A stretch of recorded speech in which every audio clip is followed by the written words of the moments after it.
John Gumi joins us in the Situation Room again this morning. He's been here before. John Gumi is the chairman of ICDC. He's a former chairman of Kenya Pipeline Corporation. He sits on several other boards, the board of Kenya Airways. He recently joined the board of Safaricom. He has also done several other things in the public sector after retiring from the private sector. John, welcome to Kenya's biggest conversation again. Asante sana. Welcome to the hot seat. Yes, I even came armed with my sweater, and to realize that it is the hot seat. You don't need the sweater. I don't need the sweater. Good. At least to observe your own brief to come in here. All these boards, John. The bigger one here is chairing ICDC. What is ICDC and what does it bring together? I mean, it brings in together several other arms and as a bigger picture for it. What is it? You need to look at a before and after. ICDC for many, many years was the entity that was meant to fund up and coming Kenyan businesses. And if you go around the country, every town has a Coca-Cola warehouse, warehouses for sugar, rice, has industries, businesses. Virtually all businesses which came up, especially after independence, had some affinity to a group of entities. ICDC was one, Kenya Industrial Estates was the other, DFCK, now DBK, was a third, and IDB was the fourth. So they ranged from the smallest industries, which were helped by KIE and ICDC, to the very, very large ones, which were funded and helped by IDB and DFCK. ICDC was a shareholder in many of our signature companies, Coke, GM, Firestone, and others. So look at it as it was the government's holding company for industrializing Kenya. A couple of years ago, the president had this burning desire to try and realize Kenya's ambitions to use its location and its people and its infrastructure to maximum effect by making this country the location of choice for people either wanting to manufacture and trade into Africa or sell and buy into and from Africa. And there are certain things that that don't make sense. If you have a railway goes from somewhere to somewhere. Not to nowhere. It has to have somewhere it starts. Yeah. That's why a railway and a port are complementary, whether the port is inland or out. So, and if you look at our history, we had an entity called East African Airways and Harvest. Yes. So did South Africa, and countries like Germany and France have that unified railway, road, and port infrastructure. Indeed, our own Acts of Parliament recognize that.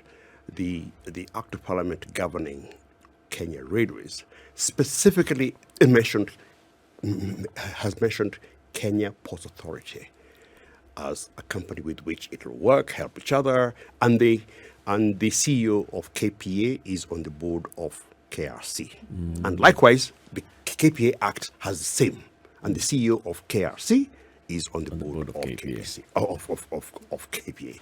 So the idea was to try and actualize the benefits that come from running these entities closer together. Whether it's economies, whether it's efficiency especially.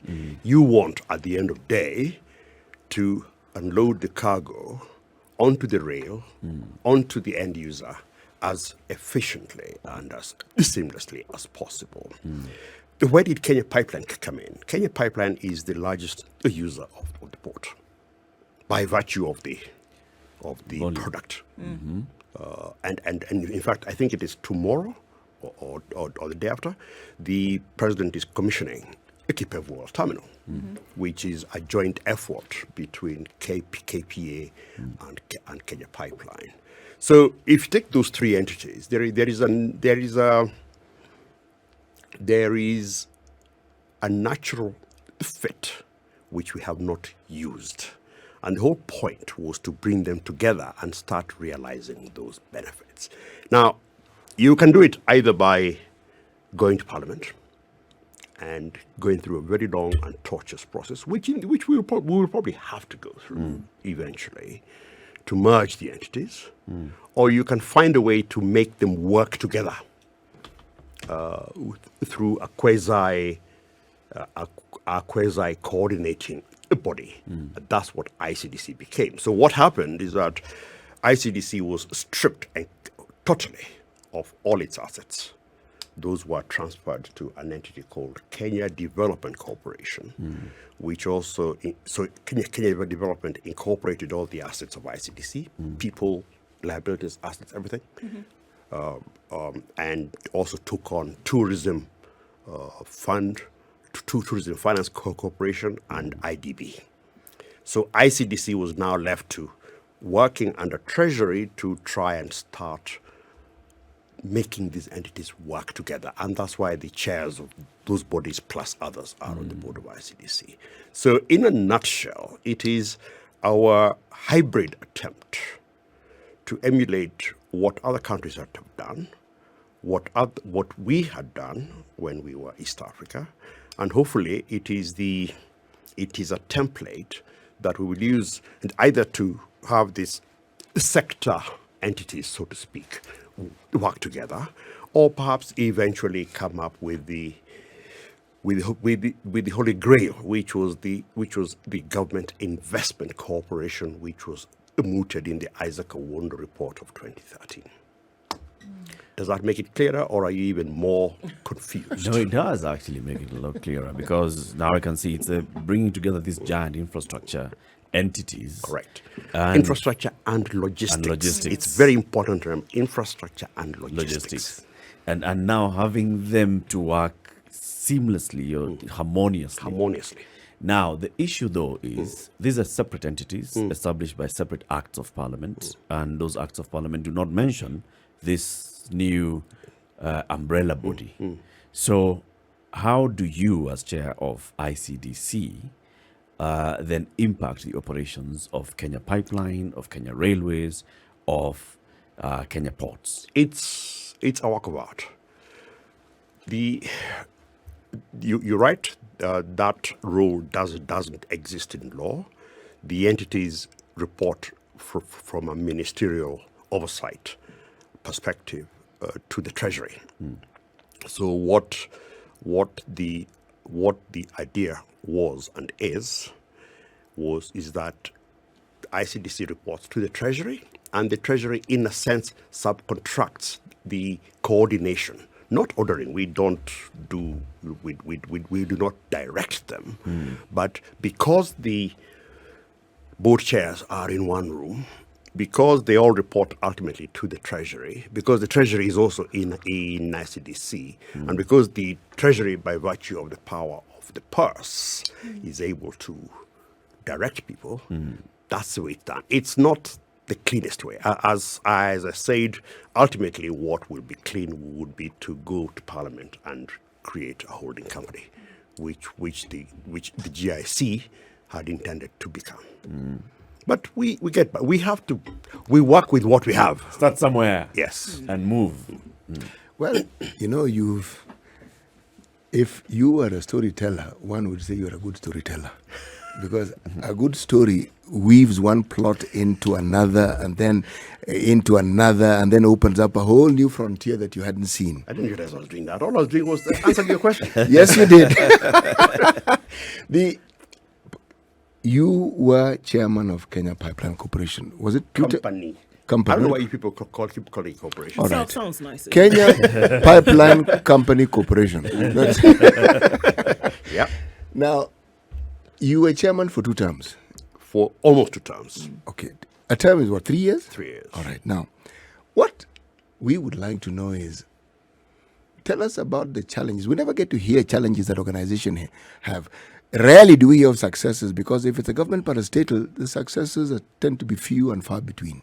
Now, when you were chairman of Kenya Pipeline, highlights of what you found challenging and highlights of what Kenya Pipeline was able to do, so that Kenyans can look at and say, oh, you mean it is Kenya Pipeline who did this? Very good.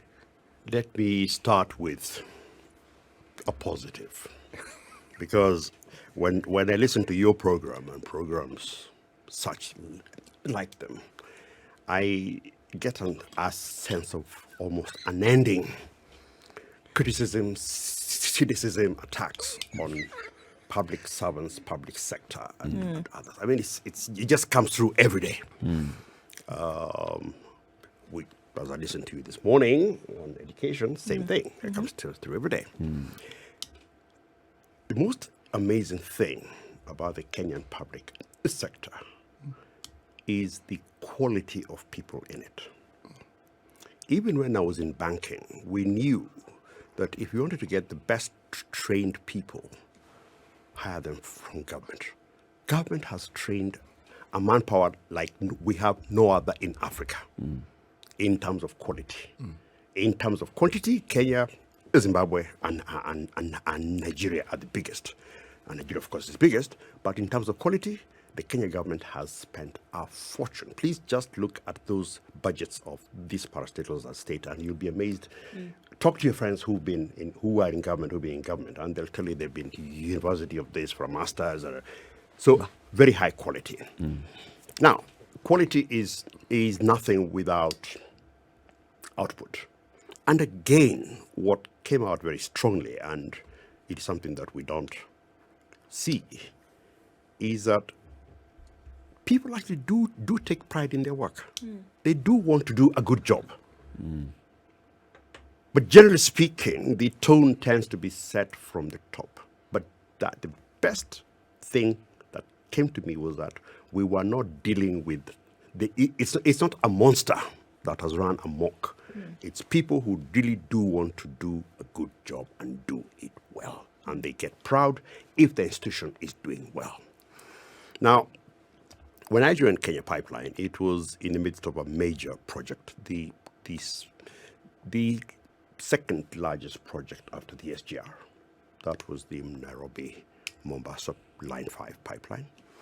And it was also undergoing its own ructions. Let's say that all the things that we read about, the challenges of running of heading a parastatal, I have to be careful. Running is the CEO's job. The job of heading a parastatal were evident there. The cliques, the people captured by various business forces, the fierce fights for tenders, the allegations of favoritism and tribalism, and so on and so on and so forth. Let's just say that one had to take a decision. Do you go and, be like, when in the old Mercedes-Benz cars, there's a star at the front. And if you came in from Mars and you're asked who drives this car, you'll be told it's a star because it's a star, but you wouldn't know there's an engine at the bottom. So do I sit there like the Mercedes star and just, take credit? Yeah, take credit or take nothing, disappear into the void that chairs of parastatals are meant to disappear into, and sign off and go on? Or do I take an active interest, trying to navigate as carefully as I can the dividing line between operations and oversight, and also using the tools that the State Cooperation Act has given. I have a favorite, Section 15.1, which says that the Board of Directors is accountable for the performance of the parastatal. It's a very good catch-all, which allows one to do things and to use it as a clock to shield oneself from attacks. So which did you choose, John? Oh, I became a star on social media because I chose the second, and by virtue of that, stepped on very many toes. But this is a thing, and if you link it to what you've just said, that there comes criticism about what public officers do or do not do. And the reason why a lot of that comes out is because the lack of communication is probably the thing that shouts the loudest about the things that are happening. We've also seen that individuals such as yourself who choose the latter, getting involved in the operations, are the ones who stand out more because it is in the public glare of things. I mean, there are very many examples. Look at what happened in the transport sector with your namesake, John Mishuki. Look at what happened in the education sector when Matiangi was there. So it would appear then that if the individual who is chairing operations, right, and chooses to be involved in them, is one of this luster character that chooses to show the work they're doing, that is when you will know what is happening. That is true, although it's slightly more nuanced. One thing I discovered in a parastatal is that a lot, he who pays the piper calls the tune. So when you say communications, don't forget that many the same communications entities in these places report to CEO. The one who runs the Exactly. thing, right? So the noise you'll hear, unless you've got an especially strong chairman, the noise you'll hear, or what you'll hear of the institution is what the CEO determines it'll hear. But then, to go back to your main question, let's be fair. Your typical public servant has grown up in a hierarchical system, which doesn't encourage that. It's not the damn thing. No. Your typical private sector person may be more outspoken, but the outspokenness is generally done within a safe space, a safe corporate space. There are corporate Bibles. There are many things that create. Let me tell you, and this goes back to our chat before we started. Transitioning from private to public is a completely different thing, because you're asking people either who be in public sector to become outspoken. John Michuki had the fortune of having begun in public sector but gone to KCB, which is still public sector, gone to politics, which gave him the platform to be what he was. And Fred Matiangi, as far as I know, has dealt a lot with governments before he became a CS. And I suppose it's also a case of character. But I would be amazed, quite frankly, if we got a deluge of public sector leaders prepared to do what you think they ought to be doing, to communicate. By and large, your typical board chair will defer either downwards to the CEO, as the spokesman for the company, or will wait for the CS to make pronouncements. It takes a bloody-minded individual like me to find a third way. Kenya Pipeline Company Corporation. Yes, you've navigated those waters well, moved away from what you say is our regular fodder in the morning, public servant bashing. Yes. All right. So let's move along those lines and tell us, Kenya Pipeline, during your tenure, what are the things that you would say beyond doing pipeline things that it actually did that would stand out and people would look at and say, this is remarkable? Actually, the trouble with entities like Kenya Pipeline or Kenya Power, for that matter, is that you won't appreciate what they do If we don't know what it is that they do. unless they don't do it. So it's when you don't have power that you begin to raise hell. It's when you have queues for petroleum that you begin to raise hell. Okay? It's like air. You take it for granted. That and just to jump ahead to KPLC, a favorite question I've been asking people in the last few weeks. When's the last time you suffered a power outage? You are Here at the office, your house, whatever. last week Sunday, How long? about an hour and a half.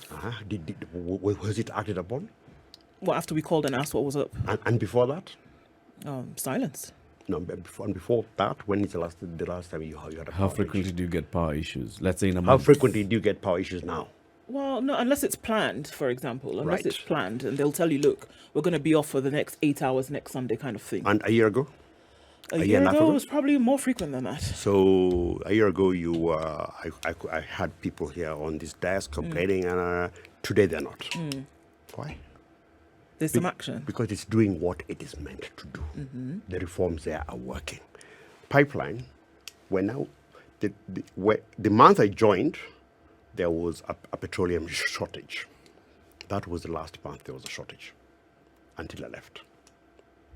Number two, we completed probably the most complex project, not because it's complex, but because of the various interests and forces that were around there. But we beat all odds and completed that project. The third one, again not known, is that we took over Kenya Petroleum Refineries in 2016. 2016. There was murmuring from the usual suspects. But KPRL continues and has been. How many parastatals have kept another parastatal alive? Most parastatals can't do that because they tend to be dead. How many parastatals are alive? Finally, and what I am proudest of is that the reason we began these entities, the philosophical background to these entities was always twofold. Number one, provide a service, a commercial service, so KPC, KPLC, whatever. But number two, provide a commercial service in a manner that ensures a return to the taxpayer. They are meant to augment, to increase the resources available to the government. This is the thinking that is supposed to steer all parastatals. Commercial parastatals. Yes. Commercial. You must make a difference. Commercial parastatals. That is the thinking that is meant to steer them. And in my time when I joined, we had paid dividends to the government in various forms, tiny amounts, 300 million now and again. Which is, if it was a private equity investor in Kenya Pipeline, with assets of around 150 billion, the investor would have been asking for a return of at least 10, minimum 10, more likely 20 Billion. Yes.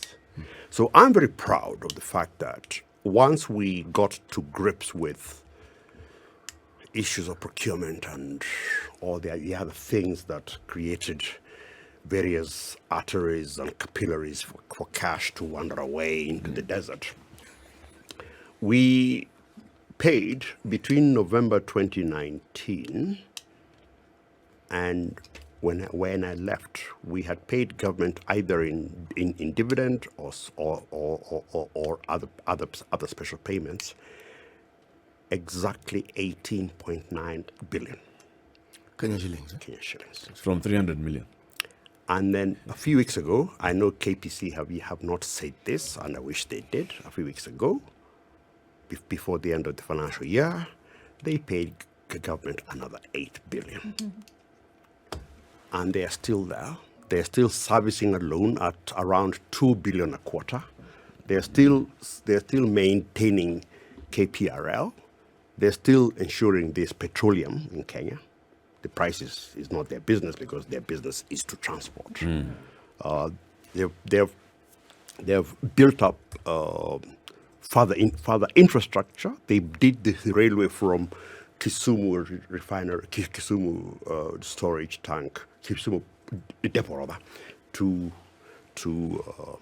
Kisumu port, which now enables the transportation of fuel by ship, by barges or ships, yes, over the lake. Across the lake. And that's actually a good story, because I remember, I believe, don't take these figures as gospel, but I think they are right. The quotation we had been given by outside estimates was around 800 million. To build that railway line from the Kisumu depot to the port. To the port. We did it internally. Our engineers challenged us and told us they can do it. I think they did it for 40 million. Okay. All right. Let's take a break. 25 minutes to 8. John NGUMI, chairman of ICDC, the one that is coordinating the operations of Kenya Railways Corporation, Kenya Pipeline Company, and the Kenya Ports Authority. Get it right. He's also a former chairman of Kenya Pipeline Company. He sits on the board of various other organizations. Recently was announced as a new board entrant into the board of Safaricom, and also sits on the board of Kenya Airways. We'll be talking about those other entities as well. This is the Situation Room, the only way to start your day. Former chairman of Kenya Pipeline, a director in various organizations, Kenya Airways being among them. Last week was announced as a new member of the board of Safaricom PLC. So, of course, we can't talk much about Safaricom because, you just joined the board.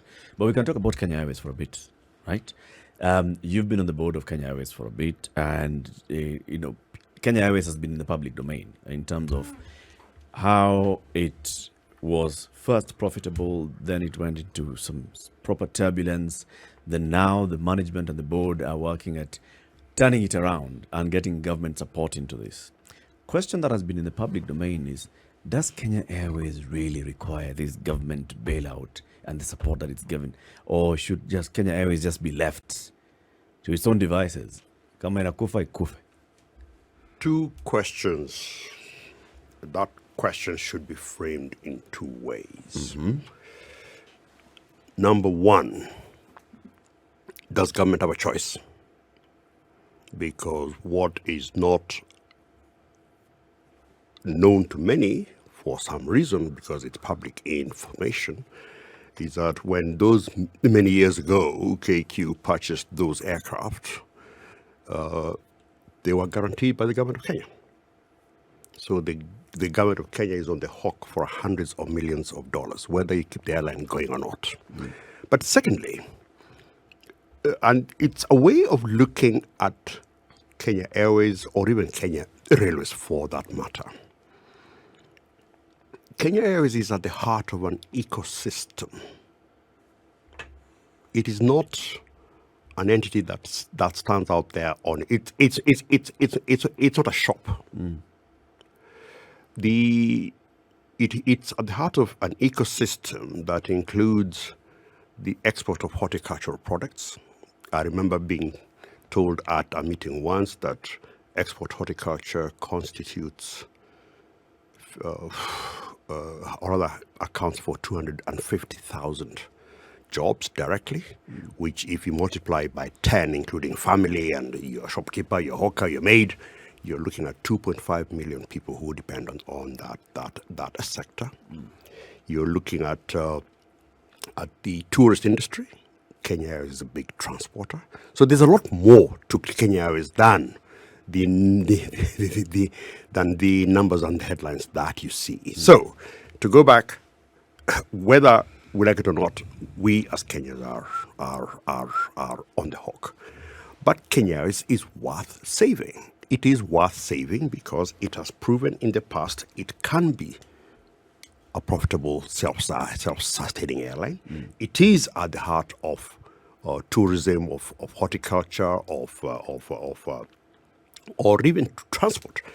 Before COVID, if memory serves right, JKIA had 6-7 million passengers a year, of whom only 1 million came into Kenya.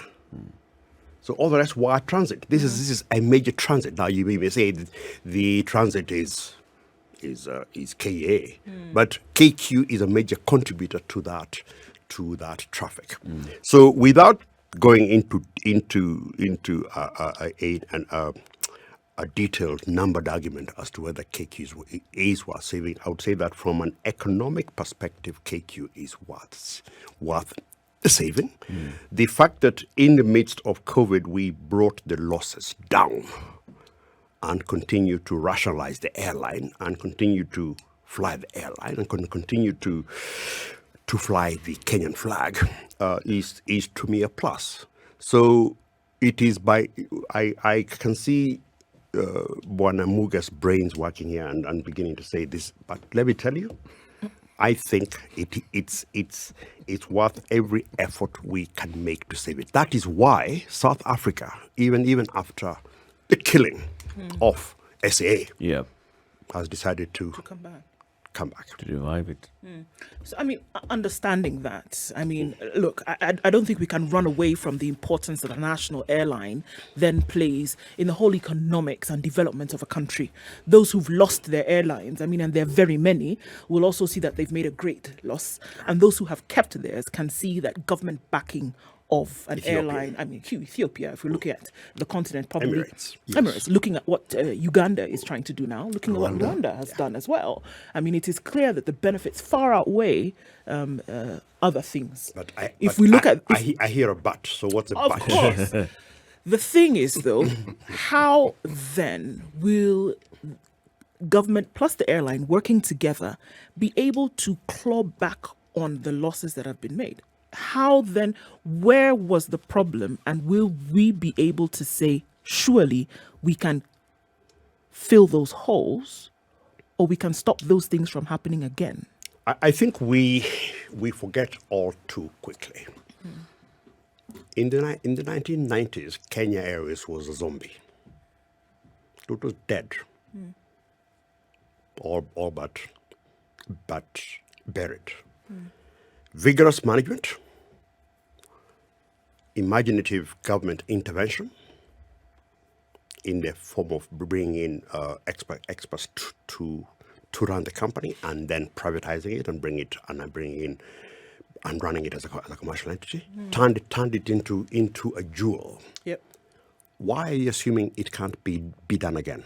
Not that we'll bring in experts from whatever. I believe in the same way I started by talking about public sector, the manpower exists. Sure, it does. But then we came into 2015, 2016, having come back from the 80s that you're talking about with other problems. Many would have said are even worse than what happened in the 80s, 90s. So what will it be cyclical, this nature of having a problem and then being able to sort it out and then having a problem again? And I think that's where the fear lies. Two things. Yeah. Number one, the problem may be different in magnitude and so on, but it boils down to the same thing, the leadership. And it is a question of getting the right leadership consistently there to run the airline. But Kenyans should also be under no illusion that airlines are a notoriously difficult business, even at the best of times. And the most successful of airlines tend to be those which are state-owned or heavily state-backed. American airlines consistently go in and out of Chapter 11 Yes. or bankruptcy. That's a it's a normal occurrence. It's a normal occurrence. We continuously compare KQ to Ethiopian, forgetting that there is a symbiotic relationship between Ethiopian and the airport, the airline, and the government. We consciously decided to go the other way around and have a KQ as a private entity listed on the stock exchange. It is arguable that as we bring it out of its period of storm, and I am absolutely confident we've stopped the dive, have stabilized, and are on the way back, we do need to ask those fundamental questions. You've just made the argument for KQ. Are Kenyans prepared to back KQ through thick and thin the way the Ethiopians do? Whether it is subsidizing fuel, whether it is consciously directing traffic to KQ, whether it is using KQ effectively as a tool of national policy. That's a conversation we need to have. And it is arguable also, and I'm sure my colleagues may be aghast at this, that KQ has no business being on the stock exchange. The investments and the risks are not your retail investor stuff. Maybe we should take it back. Renationalize it. Take it back. Make it a parastatal. It's arguable. I know. I mean, this conversation has been floated before, and I can see where you're going, John. And you've even said your colleagues, the board may just sit back and It's arguable. But you see, now what John has just done has taken us into some fairly choppy water. Which ones? The water that you've taken us to is, you look at the history of Kenya Airways, the things you're saying, you didn't need to be told. Kenya Airways was the airline to fly with. I was once a serious frequent flyer. And you would compare because you use other airlines. It was preferred even by people from other countries who had their own airlines, preferred Kenya Airways. The dive that Kenya Airways took, I'm a conspiracy theorist, John. I fail to understand how we can move from that level of profitability and then we just keep dipping. And the dip now becomes the norm. It just dips. Here's my conspiracy theory. There are people who deliberately brought the airline down. That is my view. The way they went about their business, the things that they did. But again, I cannot produce ample evidence for it. All I can see is an airline that was profitable, doing something that is odd, and now going into not just unprofitability, but into serious debt. I think Kenyans should reframe that mode of thinking. Why? There are people who brought the airline down. No. What has tended to happen in this country, and that doesn't apply to KQ only, it applies to KPLC and to other entities in Kenya, is that we see a successful entity. Yes. We say, this company makes a lot of money. Therefore, if you take a bit here, if you increase that, Nobody that will bill, notice. if you do this, the cumulative effect of all those overpriced products, of can you employ the cousin of so and so, and you also employ my sister, you do this.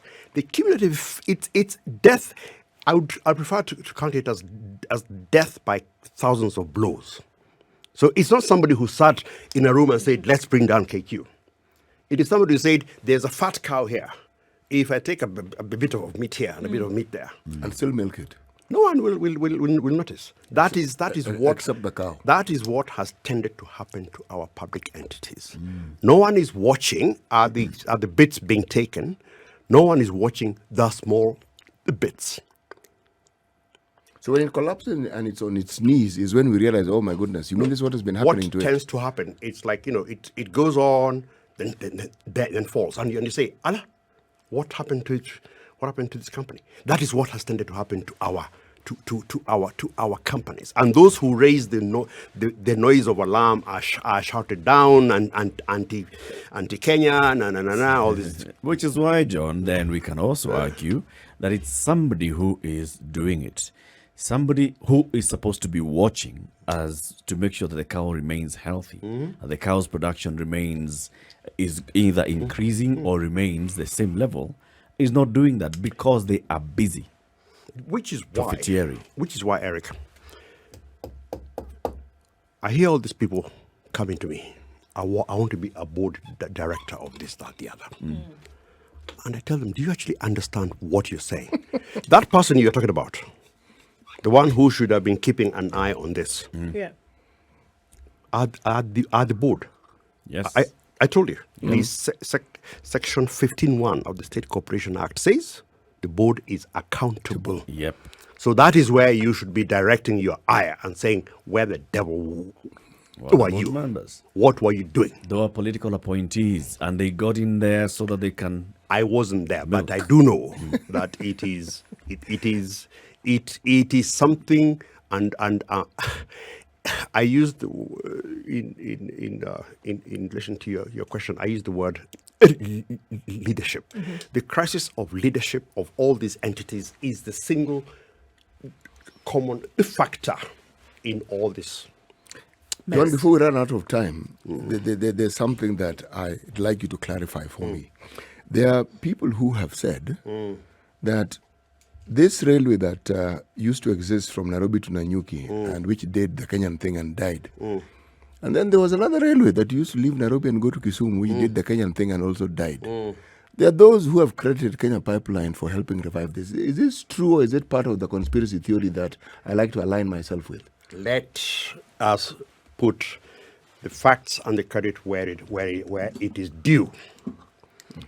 A combination of President Kenyatta and governors from Mount Kenya is what drove the impetus towards the revival of that railway. It is the president himself who told me, look, we can't have pipeline building the multi-billion pipeline to Nanyuki as you're planning, and Kenya Rail is also putting up a new rail. We've got an existing rail. Why can't we rehabilitate it? And the long and short of it is that from a potential 50 billion to be spent on rehabilitating the railway, it cost 3 billion, of which the 1.8 was contributed by Kenya Pipeline, and the balance was a material and labor and expertise contributed by Kenya Railways, Kenya KDF, and NYS. So the 50 billion was to be the two projects, or pipeline and the railway. And the president said, "Wow, it works. Okay, we have another railway here. We need to get the MGR working between Nakuru and Kisumu. Why can't we use, and Kisumu also, you pipeline also require Kisumu port to be working for your own. Why can't we do the same?" We did the same. Instead of going to borrow whatever people were planning to borrow to put up a new SGR, I don't know. How many billions was estimated originally? Okay, it was a colossal amount. But how much did it cost eventually? Kenya Pipeline paid 2.7. So this 2.7 and the 1.8 were paid as dividends to the government. Government did not borrow a penny. The railways are working. Okay. Right. Okay. Right. Well said. John, we want you to come again. Take a breather. Yeah. Take a break. It's necessary. Let her get into the system. But seriously, I am very. I think that we need to rebalance the glass is half empty perspective that people like Spice Radio and others have. This is why you need to come again. With the glass is half full. What we've done here, and really, I will hopefully be allowed to put up something. What we've done is to position Kenya. You people keep saying government's role is to make it easy for Conducive. us. Conducive Yes, yes. Environment. Yes, yes. What the hell do you think this ring road around Nairobi and the pipelines and the port, and what are they? And this is why when we extend the invitation, John, for you to come and then fill this half-empty glass with this information, and this is what we're saying. You see, we want to... We He now knows. know. He knows all these things we're And saying. we also know that... But also, we want answers, Yes. So, for instance, we want to invite you again specifically to come. We talk about, you mentioned Kenya Power for a bit. You were in the task, you chaired the task force. Chaired task force, chaired that told the president the steering committee. that power bills could come down by 30%. They haven't. Have they come down at all? Yes. Are they going to come down even more? I would say hold your breath. You told His I'm Excellency not saying don't hold to your breath. announce to the public No, we didn't have that those things are coming down In by March. December. And In before March. and before he, I know. Government is both a ship which takes time to move and a crab which moves in In all Sideways. directions. Government is Okay, a crab. John. We'll get there. Have lovely. Hold your breath. Okay. By the way, I mean it. Hold your breath. We're holding. Because I think you will hear what And see. and see. And see. Hold your breath. It's not don't hold your breath. We will hold. Sawa.